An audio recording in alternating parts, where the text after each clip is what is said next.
दोस्तों नमस्कार। गल्फ का वार चल रहा है। पहले उम्मीद थी कि ये वार कुछ दिन में खत्म हो जाएगा, फिर उम्मीद लगाई जा रही थी कि वार 10 दिन में खत्म हो जाएगा। अब ऐसा लगता है कि वार काफी दिन चलेगा और वर्ल्ड के अंदर बहुत ज्यादा क्राइसिस आ जाएगा। पेट्रोल के प्राइसेस ऑलरेडी पहुंच चुके हैं $118 पर बैरल। $60 से आप डबल हो चुके हैं इस टाइम पे। और इसका जो इम्पैक्ट पड़ रहा है वो पड़ रहा है मेनली छोटी कंट्रीज के ऊपर, जिनकी इकोनॉमी कम है, जिनके पास रिसोर्सेज कम है, जिनके पास फॉरेन एक्सचेंज की कमी है। फर्क सबके ऊपर पड़ेगा, लेकिन छोटी कंट्रीज पे ज्यादा असर पड़ रहा है। हम बात करते हैं इस टाइम पे पाकिस्तान और बांग्लादेश की, जिनकी इकोनॉमी कम है, पुअर इकोनॉमी है, लेकिन इन दोनों कंट्री में जिहादी बहुत ज्यादा है, जो जिहाद फैलाते हैं, इंडिया को तंग करते हैं, इंडिया कोशिश करते हैं इंडिया को के अंदर इंस्टेबिलिटी लाने की कोशिश करते हैं। लेकिन आज इस टाइम पे पूरे हद से ये खराब हो चुके हैं, बिगड़ चुके हैं, इनके हालात इतने खराब हो चुके हैं कि अब ये सोच रहे हैं क्या करें, क्योंकि तेल अब आएगा नहीं, गल्फ के अंदर से कोई तेल आएगा नहीं। इंडिया को रशिया तेल देगा। इंडिया ने अपने और भी रिसोर्स खोले, जैसे वेनेजुएला से $1 बिलियन का हम ऑयल ले रहे हैं। साथ में हमारे पास और भी ऑप्शन है, साउथ अमेरिका और अफ्रीका से ऑयल ले रहे हैं, हमको कंट्रीज देगी और जिनको हमने हेल्प करनी देंगे। जैसे हमसे कहा है कुछ कंट्रीज ने, मॉरिशस से कहा है कि हमको ऑयल चाहिए, छोटी कंट्री है, इंडियन ओशन के अंदर है, हमारे बैकयार्ड में, जहां पे इंडिया की नेवल बेस है। उन्होंने कहा, इंडिया ने कहा कि हम आपको तेल देंगे, बिल्कुल देंगे, क्योंकि हम अपने दोस्तों की मदद करेंगे। तो इसलिए आज इसी पे बात करेंगे कि इसका बांग्लादेश और पाकिस्तान में क्या फर्क पड़ रहा है, क्या वहां की गवर्नमेंट गिर जाएगी। क्योंकि बांग्लादेश का सत्यानाश करने के लिए मोहम्मद यूनिस बैठा था यहाँ पे 18 महीने तक, जिसने बांग्लादेश की इकोनॉमी को टोटल तरीके से डैमेज कर दिया है, बिल्कुल डिस्ट्रॉय कर दिया है। और आज वो जाकर के पैसे कमा करके, करोड़ों रुपए कमा करके यूएस के अंदर वापस चला गया है। लेकिन दूसरी तरफ पाकिस्तान बैठा है, जिनके लीडर्स यहाँ पे महंगे महंगे प्लेन ले रहे हैं, अपनी ऐशी कर रहे हैं। चाहे आपके पंजाब की सीएम हो या आपके प्राइम मिनिस्टर हो पाकिस्तान के, या उनके आसिम मुनीर जो पाकिस्तान के इस टाइम पे रूलर हैं, लेकिन लोग यहाँ पे भूखे मर रहे हैं, लोगों की हालत खराब है। इसी पे चर्चा करेंगे। चर्चा करने के से बैठे होते शंकर पानी जी। शंकर पानी जी, इस टाइम पे पाकिस्तान के हालात पे तो आप चर्चा कीजिए कि पाकिस्तान के हालात कैसे खराब हो चुके हैं, कैसे वहां पे स्थिति बिगड़ चुकी है। सर, पाकिस्तान में 7 एक वीक में, जैसे हर हर हर जगह एक वीक के अंदर 7 दिन होते हैं, आज पाकिस्तान में 4 दिन के लिए ऑफिस खुल रहे हैं खाली। वहां हालत, सर, उन्होंने तो आगे सोचा ही नहीं होगा कभी कि भाई कभी ऐसे हालात हो जाएंगे तो हम क्या करेंगे जाके। तो उनको तो ये लग रहा था कि भैया हम तो सऊदी की गोद में बैठे हैं, ईरान हमारा दोस्त है, हम मुस्लिम इस्लामिक एक ब्रदरान हमारे जितने भी हैं सब मतलब। सर, इनके अपने बाप के नहीं होते, ये इनके कहां से होंगे। वही बांग्लादेश का हाल है। बांग्लादेश अपनी आपस में जेन जी करके वो आज वो Z has become a zero. आज उनकी हालत, इतनी अच्छी भली इकोनॉमी चल रही थी। आप ये इस्लामिक जो जोश आया आपके अंदर, और जो पाकिस्तान से जो जिहादी ग्रुप है वो बांग्लादेश में, उसने सत्यानाश कर दिया। बट इनके सर सितारे बहुत गर्दिश में पाकिस्तान के। उन्होंने ना कभी, उनके पास वैसे ही उनके पास खाने पीने की बहुत तकलीफ थी। और अब जबकि महंगाई इतनी बढ़ रही है, जब आपको पेट्रोल नहीं मिल रहा, जब आपको गैस नहीं मिल रही, वहां तो मुझे लग रहा बहुत सीरियस प्रॉब्लम आने वाली है। लेकिन पाकिस्तान सर, वो तो झूठ के सहारे जीने वाले लोग हैं जाके। और बीच में किसने बोल दिया था पाकिस्तान में हमारे पास तेल इतना है कि हम दुनिया भर को तेल देंगे। अब ले आओ ना भाई, वो तेल ले आओ, अल्लाह मियाँ को बोलो तेल भेज दें जाके और सबको एक्सपोर्ट करें जाके। वो है नहीं इनके पास। एक्चुअली ये तो इमरान खान ने भी कहा था हमारे पास तेल है, हम उसको निकालेंगे। फिर शहबाज सोना भी है। हाँ, सोना भी है। कहाँ पे सोना किसी को नहीं पता। लेकिन मैं आपको बता दूं बात कि आपने जैसे कहा, मैं आपकी बात से बिल्कुल सहमत नहीं हूँ कि पाकिस्तान की हालत खराब है। देखिए, हालत उस कंट्री खराब होती है जो लोग अपने लोगों की सोचते हैं। पाकिस्तान के अंदर जो उनकी गवर्नमेंट है वो किसी का नहीं सोचती, वो अपना सोचती है। जैसे यहाँ पे जो इनकी नवाज शरीफ की जो बेटी है, जो सीएम है इस टाइम पे पंजाब की, उसने तो बड़ा महंगा इस टाइम पे प्लेन लिया है ऐशी करने के लिए। फिर आसिम मुनीर ने उससे भी डबल महंगा प्लेन ले लिया। और ये दोनों का आपस में रिश्ता भी इस टाइम पे बड़ा स्पेशल चल रहा है। बहुत सी चर्चा हो रही है इनके बारे में कि आसिम मुनीर ने उनको भी प्लेन ले दिया, आप भी ले लिया। और ये बेसिकली यहाँ पे पेट्रोल हो ना हो, इनके पास सब कुछ है। देखिए, बेसिकली पब्लिक मरे तो मरे, कोई फर्क नहीं पड़ता इनको, पब्लिक की चिंता नहीं है। जैसे ईरान के अंदर देखा, वहां पे पब्लिक की चिंता नहीं थी। वहां पे तो जो मुल्ले अपने राज कर रहे थे, मुल्ले का प्रसाद की इजराइल को मारना है तो उसी पे काम लगा रहे थे। लेकिन पाकिस्तान का जो एक मेन पर्पज है वो है हिंदुस्तान को टारगेट करना। लेकिन आज पाकिस्तान खुद टारगेट में आ चुका है। पाकिस्तान के पास 4 दिन का तेल बचा था और उनके पास फॉरेन एक्सचेंज की वैसे कमी है। फिर इन्होंने जब एक एग्रीमेंट साइन कर लिया सऊदी के साथ, डिफेंस एग्रीमेंट, तो यूएई ने कहा कि हमारे $3 बिलियन हमको वापस दे दो। और जब इन्होंने अपनी आर्मी को नहीं भेजा सऊदी की डिफेंस में, जब उस पर ईरान ने अटैक किया, तो उसने कहा आप हमारा जो पैसा आता है, जो हमको लोन देते हैं, वो हमारे पब्लिक का पैसा है जिसके ऊपर हम टैक्स लगाते हैं, हम आपको फ्यूचर में कोई पैसा नहीं देंगे। पहले क्या था, जब तेल की कमी होती थी तो तेल देते थे इनको, तेल देके रोल ओवर कर लेते थे कि आज तेल ले लो, 1 महीने 2 महीने बाद या 1 साल बाद पैसा देना। लेकिन आज वहां से तेल नहीं निकल रहा तो वो भी नहीं देंगे, फिर रिलेशन के खराब हो चुके हैं। इवन कतर ने पाकिस्तान को गैस देनी बंद कर दी है, क्योंकि पाकिस्तान ने अयतुल्ला खमेनी की जो डेथ हुई उस पर उन्होंने बड़ा शौक दिखाया। फिर कतर के अंदर जो हमास के लोग हैं, उनसे कतर की गवर्नमेंट ने कहा कि आप क्रिटिसाइज करिए ईरान को। उन्होंने कहा जब ईरान को क्रिटिसाइज नहीं करेंगे, कहते ऐसा करिए आप देश से निकलिए, क्योंकि कतर के अंदर हिजबुल्लाह के लोग भी थे, हमास के भी थे, और कतर के अंदर इवन आपके तालिबानी थे जिनको आप पनाह दी जाती थी। आज कतर ने उनके दरवाजे बंद कर दिए, तो आप सोच सकते हैं कि यहाँ पे क्या हाल होगा। अब ये कहाँ जाएंगे ये तो पता नहीं है। लेकिन मेन बात है कि इस टाइम पे पाकिस्तान के बुरे हाल हो चुके हैं। पाकिस्तान के अंदर जो पेट्रोल के प्राइसेस थे, पहले पेट्रोल के जो प्राइसेस थे वो थे इमरान खान के टाइम पे 120 रुपए पर लीटर, उस पे शोर बजाया जाता था इससे महंगा पेट्रोल कर दिया। लेकिन आज वहाँ पेट्रोल के प्राइसेस पहुंच चुके हैं 325 रुपए पर लीटर, और बहुत ज्यादा इंक्रीज होंगे, क्योंकि वहां पे तो अभी जो पुराना इनके पास तेल था उसी पे इन्होंने टैक्स लगा दिया, पब्लिक को मार दिया। और पब्लिक यहाँ पे क्या है कि जो ट्रांसपोर्ट है, जैसे एक जगह से दूसरी जगह जा रहा है, उसके प्राइस डबल हो गए, क्योंकि तेल है नहीं वहां पे, तो ट्रांसपोर्टर से भी प्राइस को इंक्रीज कर दिया। फिर गवर्नमेंट ने कहा कि जैसे आपने कहा ठीक थी, गवर्नमेंट ने कहा कि अब हम 4 दिन के लिए ऑफिस खोलेंगे, इवन 2 हफ्ते के लिए स्कूल को बंद कर दिया। अब 2 महीने लगेंगे स्कूल को खुलने में, क्योंकि इसके बाद दोबारा से यहाँ पे प्रॉब्लम आएगी। फिर एक और बात हुई है, इन्होंने यहाँ पे जो ऑटो टैक्सी वाले थे उन्होंने भी रेट बढ़ा दिया। फिर आटे के प्राइस बहुत ज्यादा बढ़ चुके हैं, पहले आटे की शॉर्टेज थी। फिर एक और बात की जाती है कि यहाँ पे जो आलू था वो 20 रुपए का मिल रहा था, सस्ता था आलू, क्योंकि यहाँ पे काफी पैदावार हुई थी। अब उसके रेट हो गए 60 रुपए किलो।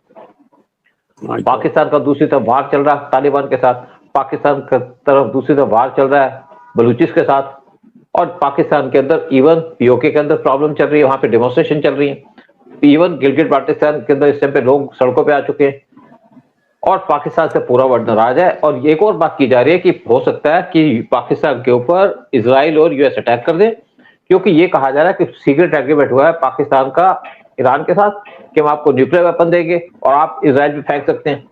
तो इससे ये भी उम्मीद लगाई जा रही है कि पाकिस्तान पे हो सकता है कि इजराइल अटैक कर दे या यूएस अटैक कर दे। पाकिस्तान की हालत खराब है, लेकिन ये बाज नहीं है।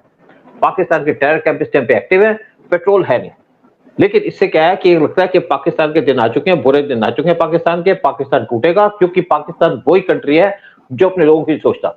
इमरान खान के सपोर्टर के खिलाफ हो चुके हैं, लेकिन इनको कोई चिंता नहीं है, इनको लगता है कि इनको आर्मी बचा लेगी। हाँ सूद साहब, ये 2 कंट्री की हालत खराब नहीं हुई है, ये सब मुस्लिम कंट्रीज की आज की डेट में हालत खराब है। रमजान के महीने में खिचड़ी पक गई, आपस में लड़ रहे हैं, कौन किसका दुश्मन है बिल्कुल क्लैरिटी नहीं है, कंफ्यूजन है पूरा। लेकिन ये है कि एक दूसरे की जान के पीछे पड़ गए जाके, और एक दूसरे को धमका रहे हैं। चाहे सऊदी हो वो पाकिस्तान को धमका रहा है, ईरान पाकिस्तान को धमका रहा है, पाकिस्तान पता नहीं उनको एटम बम देने की।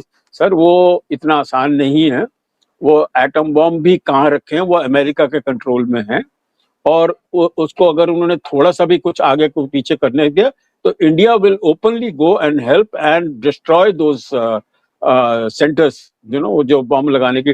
तो इनके सितारे गर्दिश में सर। ये जो रमादान का महीना है इनका, ये कभी भूलेंगे नहीं मुस्लिम कंट्रीज। बड़ा नेटो कर रहे थे, नेटो मुस्लिम कंट्रीज का ग्रुप बनाएंगे। साला इतनी ज्यादा डाइवर्सिटी आ गई है, इतना ज्यादा इनके अंदर अभी विभाजन हो गया है। आई डोंट थिंक ये लोग अभी एग्जिस्ट कर पाएंगे। ये एक दूसरे को मार के ये लोग खुद ही मरेंगे जाके, हम डूबेंगे सनम तुम्हें भी ले डूबेंगे, यही इनका चलने वाला है। तो एक और बात हुई यहाँ पे कि पाकिस्तान, आपके सऊदी ने पाकिस्तान से कहा कि आप हमारे लड़े तो है नहीं, तो किस टाइप का डिफेंस एग्रीमेंट। तो पाकिस्तान के आर्मी चीफ सऊदी के अंदर चले गए, उन्होंने कहा जी हम अपने आर्मी को भेजते हैं, 1 लाख की आर्मी को भेजेंगे, आप हमको $10 बिलियन दीजिए। उन्होंने कहा आपको मिलेंगे $1 बिलियन, आप अपने 1 लाख की आर्मी भेजो, आपको $1 बिलियन देंगे, उससे पैसा आप ज्यादा पैसे नहीं देंगे, क्योंकि आपने हमको धोखा दिया है। लेकिन दूसरी बात हम करते हैं बांग्लादेश की। बांग्लादेश के साथ इंडिया के बड़े अच्छे रिलेशन थे जब शेख हसीना पावर में थी, और उसको हटाने का काम किया आपका यूएस की डीप स्टेट ने। यूएस की डीप स्टेट ने उसको हटा तो दिया, लेकिन उस टाइम पे जेंजी प्रोटेस्ट होने शुरू हो गए। लेकिन जब इलेक्शन हुए तो जेंजी के जो लोग थे उनको सिर्फ 6 सीटें मिली। इसका मतलब है कि यहाँ पे इनका तो सपोर्ट कोई था नहीं, एजेंडा था नहीं। और उसके बाद यहाँ पे जो बीएनपी के लीडर बैठ गए पावर में, उन्होंने आते ही जो प्रो पाकिस्तानी एलिमेंट से पाकिस्तान की आर्मी के, उनको वहां से हटा दिया, उनको इंपॉर्टेंट जगह से हटा करके अपने दूसरी जगह भेज दिया। साथ साथ उन्होंने क्या किया, कुछ इंडिया के खिलाफ स्टेप लिए और ये भी एश्योर किया कि हम किसी हिंदू को यहाँ पे मर्डर नहीं होने देंगे। इंडिया ने कहा ठीक है, तो इंडिया ने बस सर्विस स्टार्ट कर दी। अब उन्होंने इंडिया से कहा कि हमको 50,000 बैरल्स ऑफ ऑयल चाहिए, आपसे डीजल चाहिए। इंडिया ने कहा ठीक है, हमको डीजल देंगे, क्योंकि वहां पे इस टाइम पे फैक्ट्रियां बंद हो चुकी हैं, पावर प्लांट के अंदर आधी बिजली चल रही है और शॉर्टेज है हर एक चीज की, गैस की भी शॉर्टेज है, खाने पीने की चीजों की शॉर्टेज है। तो इंडिया ने कहा ठीक है, हम आपको ऑयल देंगे, क्योंकि हमारे पास ऑयल है, हम आपको देंगे, फ्रेंडली कंट्रीज को ऑयल देंगे, लेकिन एक बात है कि आप एश्योर करिए कि आपकी कंट्री से कोई टेररिस्ट अटैक नहीं होगा। तो उन्होंने इंडिया को एश्योरेंस दी है कि कोई भी टेररिस्ट अटैक होगा तो आप हमको इंटीमेट करिए, हम एक्शन लेंगे। साथ में ये भी एश्योरेंस दिया कि किसी भी हिंदू को मारा नहीं जाएगा, गवर्नमेंट पूरे तरीके से अलर्ट है, और हमने आर्मी को कह दिया है हिंदुओं को प्रोटेक्शन दो, कोई इंसिडेंट होगी तो उसके ऊपर स्ट्रिक्ट एक्शन लेंगे। तो इंडिया शायद उनको ऑयल देगा। लेकिन देखो बेसिक क्या है कि जो डिप्लोमेटिक रिलेशंस होते हैं उसमें बहुत सी चीजें देखनी पड़ती हैं कि अब जो वहां पे गवर्नमेंट आई है तारिक की, वो गवर्नमेंट इंडिया की तरफ पॉजिटिव एटीट्यूड से देख रही है और इंडिया इस टाइम पे उनके साथ मिलकर काम करना चाहता है, क्योंकि अगर हमारा बॉर्डर सेफ होगा, इस तरफ से टेररिस्ट एक्टिविटी नहीं होगी, तो हमारे लिए बड़ा अच्छा होगा। तो इसी को देख करके इंडिया इस टाइम पे गेम खेल रहा है कि आज बांग्लादेश दोबारा से, क्योंकि यहाँ पे पॉलिटिकल पार्टी पावर में आ चुकी है और वो पार्टी डायरेक्ट काम कर रही है इंडिया गवर्नमेंट के साथ मिलकर। इवन हमारे इंटेलिजेंस के लोग उनसे बात कर रहे हैं कि किस तरीके से यहाँ पे पीस आए, किस तरीके से बॉर्डर को मैनेज किया जाए। तो इसके बाद ये लगाते हैं कि बांग्लादेश को इंडिया ऑयल देगा, और उनको ये भी नजर आ गया कि हमारी मदद करने के लिए कोई नहीं आया, सिर्फ इंडिया आया। मॉरिशस को हम इसलिए दे रहे थे क्योंकि मॉरिशस एक हिंदू कंट्री है और वहां पे हमारी नेवल बेस भी है और हमेशा हमारे को सपोर्ट करता है। और अब देखते हैं कि दूसरा बीजू क्या करेंगे, मालदीव क्या हमसे पैसा मांगेगा, क्या तेल मांगेगा, क्योंकि वर्ल्ड में कोई ऐसी कंट्री नहीं जो किसी को तेल सप्लाई कर सके रशिया को छोड़ करके। और रशिया ने कहा जो मेरा ऑयल जाता था यूरोप के अंदर, उसको सोच रहा हूं कि मैं डाइवर्ट करूं एशिया में, क्योंकि यूरोप तो मेरा दोस्त नहीं है, लेकिन इस टाइम पे चाइना की तरफ, इंडिया की तरफ, सिंगापुर और इवन आपके ताइवान की तरफ ये ऑयल भेजना चाहता है। ताइवान नहीं, जो साथ एक और कंट्री यहाँ पे फिलीपींस की तरफ ऑयल भेजना चाहते हैं और ये अपनी दोस्ती बढ़ाना चाहते हैं इन कंट्रीज के साथ। देखते हैं फ्यूचर में क्या होगा, क्योंकि इंडिया अपना ऑयल मैनेज कर रहा है, इंडिया ने अपनी डिप्लोमेसी को मैनेज किया। फिर आपको तो एक छोटी सी बात और बता दूं, जब हमारे यहाँ पे मिसाइलें चली थी 1000 से ज्यादा हमारे यहाँ मिसाइलें चली थी वो, लेकिन अब जब गल्फ कंट्रीज में मिसाइलें चली है तो वहां पे तो हाहाकार मच गया। हमारे यहाँ तो कोई शोर नहीं था, लोग सड़कों पे खुलेआम घूम रहे थे, पाकिस्तान में बुरा हाल था, लेकिन गल्फ कंट्रीज का बहुत बुरा हाल है। और आज वो देख रहे हैं कि किस तरीके से हम डिफेंस सिस्टम को अपना अपग्रेड करें और इंडिया से मिसाइलें ले, इंडिया से डिफेंस सिस्टम खरीदें। तो इंडिया के ऊपर डिपेंड करना चाहता है गल्फ कंट्रीज, वो इंडिया चाहता था, और इंडिया को सबसे ज्यादा फायदा होगा इस वार का, क्योंकि आज गल्फ कंट्रीज इंडिया की तरफ आ रही है दोस्ती का हाथ बढ़ाकर। बिल्कुल बिल्कुल आपने सही कहा सर। कोरोना के टाइम सारी कंट्रीज के इकोनॉमी बर्बाद हो गई थी सिवाय इंडिया के, और इस वक्त जो मिडिल ईस्ट में हो रहा है, मुस्लिम कंट्रीज के बीच में हो रहा है, सब लोग मर रहे हैं, इजराइल के ऊपर भी हमले हो रहे हैं और धीरे धीरे देखना अमेरिका का भी शुरू हो जाएंगे। लेकिन इंडिया में क्या हो रहा है, इंडिया में IPL 20 चल रहा है, यू नो वो हाँ बिल्कुल बिल्कुल सही बात, यहाँ बिल्कुल डिफरेंट। सर मैं एक और बात बता दूं आपको सर एक सेकंड सर, बांग्लादेश की कोई मदद नहीं करता था, कि हिंदुस्तान ही था जो पहले भी मदद करता था उनको पैदा होने में, उनको बड़ा करने में, उनको ठीक करने में, उस कंट्री को सक्सेसफुल करने के लिए सब कुछ किया। लेकिन डसा इन्हीं लोगों ने। तो इंडिया को रियलाइज करना चाहिए कि ये सांप के बच्चे हैं, इनको जितना भी आप खिलाओगे पिलाओगे वापस ये डसेंगे, क्योंकि इनके DNA में है नहीं ग्रेटफुलनेस। ये लोग है सारे खूंखार जहरीले लोग हैं। तो इनको I think Indian government should be little careful with now handling Bangladesh. हाँ उधर बिल्कुल ठीक बात है, गवर्नमेंट हर एक चीज सोच के काम करती है। जैसे इस टाइम पे हमें ये ख्याल रखना है कि हमारे हिंदुओं की रक्षा की जाए जो बांग्लादेश के अंदर है, और तारिक ने ये एश्योरेंस दिया हमें। वैसे भी उसने कहा था जब पीएम बना था कि मैं यहाँ पे हिंदुओं की रक्षा करूंगा, माइनॉरिटीज को यहाँ पे पूरी सपोर्ट दूंगा, कोई इंसिडेंट होती है तो उस पर पूरा एक्शन लिया जाएगा। साथ एक और बात बता दूं आपको कि इंडिया के पास 87 डेज का पेट्रोल पड़ा है। कैसे पड़ा है? पाकिस्तान के पास 4 दिन का है, बांग्लादेश के पास 3 दिन का है। 1990 में ऐसी सिचुएशन नहीं थी इंडिया के अंदर कि हमारे पास 3 दिन का पेट्रोल था, 15 दिन के हमारे पास फौरन चाहिए थी। लेकिन जिस तरीके से वहां पे स्टेप लिए, उस टाइम पे हमारा जो डॉलर के खिलाफ रुपये का रेट था वो था 18, पीवी नरसिम्हा राव की गवर्नमेंट थी और उसको बढ़ा करके 25 रुपए कर दिया था। इतना ज्यादा इंक्रीज, लेकिन उसके बाद इंडिया ने अपनी इकोनॉमी को स्टेबलाइज किया स्टेप बाय स्टेप और अपने आप को सिचुएशन में लाया कि आज इंडिया अपने आप पैरों पे खड़ा है। एक और बता दो बात, जो कोविड आया था तो उस टाइम पे क्राइसिस आ गया था पूरे वर्ल्ड के अंदर, जैसे आपने कहा उस टाइम पे पेट्रोल के प्राइसेस गिर गए थे, $60 से आ गए थे $30 तक। तो इंडिया ने थोड़ा सा ऑयल लिया सऊदी से। ये सऊदी ने कहा जी हमारी कंपनियां चल रही हैं, ऑयल तो निकल रहा है और ऑयल लो। तो अल्टीमेटली इंडिया ने उनसे $10 पे ऑयल लिया और उस टाइम पे जो हमारे रिजर्व थे, जैसे ओमान के अंदर हमने अपने रिजर्व भर रखे थे, जगह ले रखी थी, वहां पे हमने ऑयल को भर दिया। फिर हमारे कंट्री के अंदर बहुत सी जगह थी जहां पे हमने ऑयल की स्टोरेज कर दी और आज उसी वजह से हमारे पास जो ऑयल है वो है 87 डेज का। और आज यहाँ कोई इमरजेंसी नहीं लगी। गवर्नमेंट की पॉलिसीज, गवर्नमेंट के प्रोग्राम्स और गवर्नमेंट का एजेंडा, उससे आज इंडिया चल रहा है और इंडिया शाइन कर रहा है। जय हिंद, जय भारत। इसे प्रोग्राम खत्म करते हैं और आपसे कहते हैं कि हमारे चैनल को सब्सक्राइब कीजिएगा, वीडियो को शेयर कीजिएगा। जय हिंद, जय हिंद, जय भारत, वंदे मातरम सर। ठीक है।